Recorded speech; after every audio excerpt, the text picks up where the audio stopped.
Bonjour à tous et bienvenue pour ma 44e critique.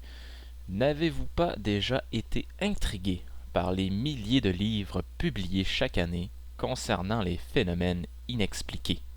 Eh bien moi, oui. Et avec le temps, je me suis rendu compte que les mystères entourant les esprits, les anges, Mesmer et les phénomènes inexpliqués en général n'exerçaient plus le même attrait que quand j'étais jeune. Mais avec des films comme Scanner ou avec des séries télévisées comme Millennium, où le personnage principal utilise son pouvoir psychique pour résoudre des énigmes, mon intérêt pour la parapsychologie et les pouvoirs de l'esprit a monté en flèche. Tout a culminé avec l'achat de Second Sight, un supplément pour le monde des ténèbres qui s'intéresse exclusivement aux pouvoirs de l'esprit et à quelques autres rituels magiques. Ce supplément permet de parfumer votre campagne d'éléments surnaturels sans trop, alors là je parle sous toute réserve, sans trop faire exploser la vraisemblance. Mais il n'est pas du tout question ici de vraisemblance ni de questions romanesques. Il est question de pouvoir psychique et vos joueurs ont la chance de les posséder. La première chose qu'il faut comprendre, c'est que Second Sight n'est pas une encyclopédie des pouvoirs mentaux, loin de là. C'est plutôt une méthode pour rendre des personnages intéressants dans la gamme des mortels du monde des ténèbres sans trop débalancer l'équilibre des forces autour de la table. Tout d'abord, les pouvoirs sont divisés en 4 classes. Il y a les pouvoirs extrasensoriels ou communément appelés ESP. Ces pouvoirs ont comme caractéristique commune de permettre au psychique de percevoir les événements des sensations au-delà de ses 5 sens. On retrouve la projection astrale, la clairvoyance, le voyage onirique, la postcognition, la précognition et la psychométrie. La deuxième classe de pouvoir est ce qu'on appelle médium.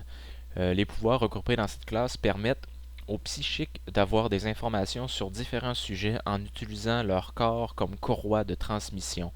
On y retrouve l'écriture automatique, le channeling, le célèbre Dead Sight.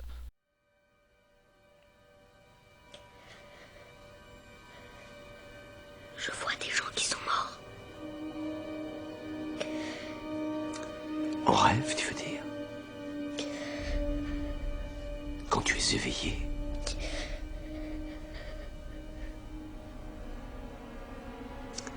Tu vois des morts dans des tombes, des cercueils. Non, ils vont Et le pouvoir d'invoquer des fantômes. La troisième classe de pouvoir est appelée télépathie. Ça regroupe tous les pouvoirs qui permettent à l'esprit du psychique d'entrer en communication avec quelqu'un ou d'infliger des dégâts par l'esprit à quelqu'un d'autre. On y retrouve les pouvoirs comme l'empathie animale, la possession animale, la lecture d'aura, le contrôle mental, la lecture d'esprit, l'illusion psychique et bien entendu le psychic blast.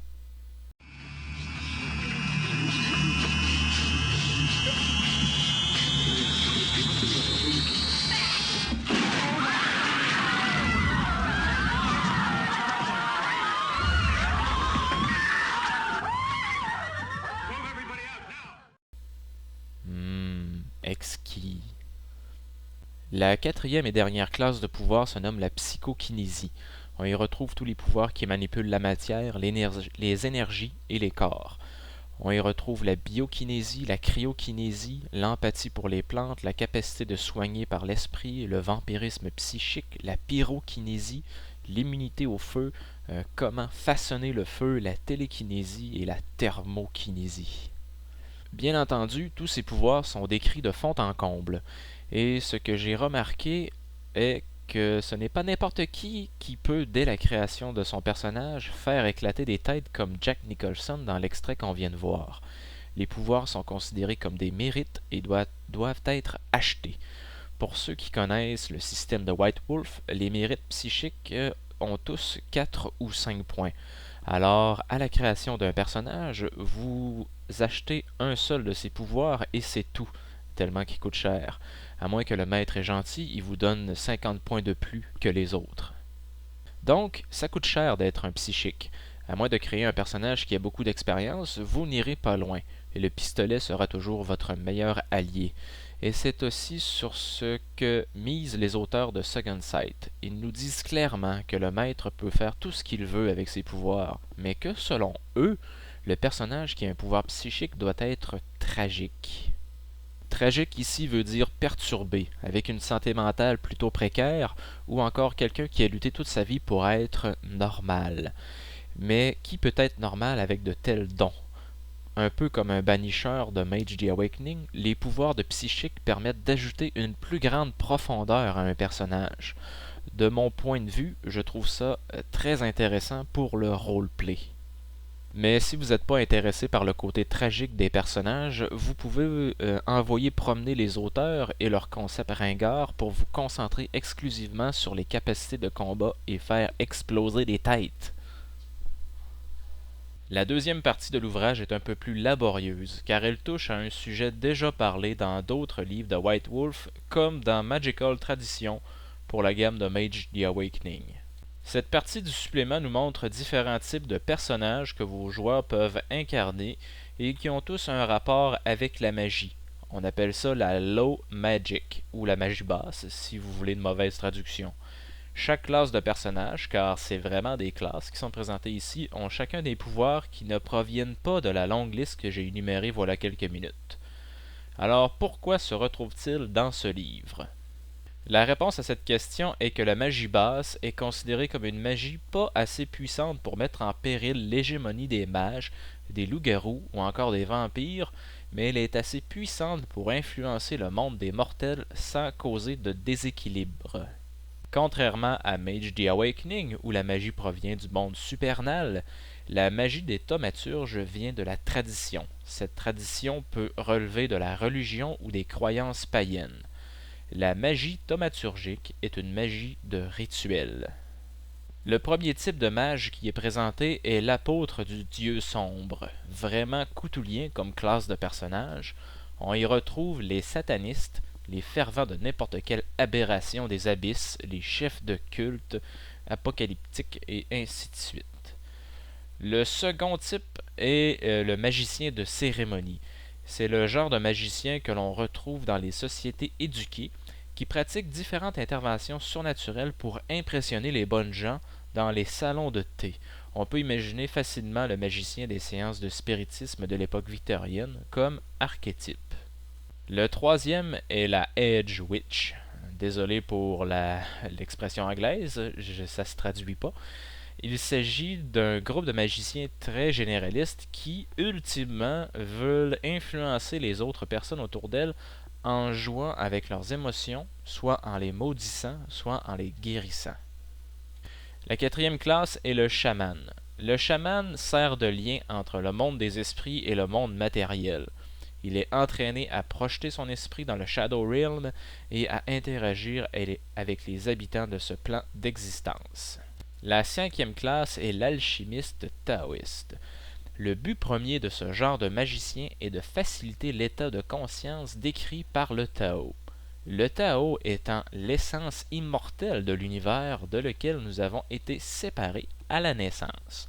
Le rôle de l'alchimie est l'exploration des processus de changement du monde et de soi dans le but d'influencer le monde extérieur comme le monde intérieur.